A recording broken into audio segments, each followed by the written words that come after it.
வணக்கம். மக்கள் சட்டம் நியூஸ். சேலம் மாவட்டம் அம்மாப்பேட்டை சன்னியாசிக்குண்டு இந்து சமய அறநிலையத்துறை அருள்மிகு குமரகிரி தண்டாயுதபாணி திருக்கோவில் அரசு நியமனம் மூலம் 2 பரம்பரை முறைவழி சாரா அறங்காவலர்கள் நியமன ஆணை வெளியிடப்படுகிறது.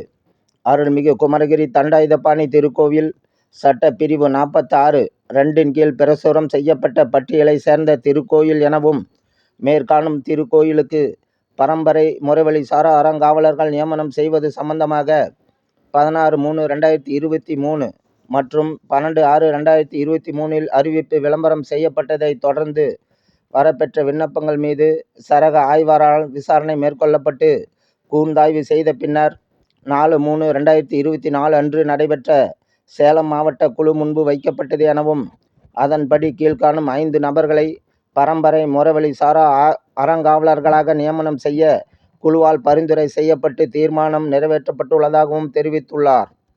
இதில் புதிதாக அறங்காவலர்களாக பதவியேற்க உள்ள ஏ. ஆறுமுகம், தந்தை பெயர் அர்த்தநாரி; சந்திரா, கணவர் பெயர் தங்கவேல்; தனபால், தந்தை பெயர் கந்தன்; அம்மாசி, தந்தை பெயர் சின்னசாமி; ராஜமாணிக்கம், தந்தை பெயர் கந்தசாமி ஆகிய 5 நபர்களில் வரிசை எண் 1, 2 மற்றும் 3 உள்ள 3 நபர்கள் ஆணையரின் சேமு நகல் எண் 6636921224 1/A1 நாள் 8/10/2024 படி பரம்பரை முறைவழி சாரா அறங்காவலர்களாக நியமனம் செய்யப்பட்டனர்.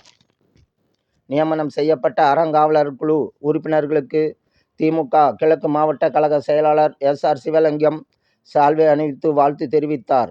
இந்நிகழ்ச்சியில் அருள்மிகு குமரகிரி தண்டாயுதபாணி திருக்கோவில் நிர்வாகிகள், கட்சி பிரமுகர்கள், சமூக ஆர்வலர்கள் ஆகியோர் திரளாக கலந்து கொண்டு சிறப்பித்தனர்.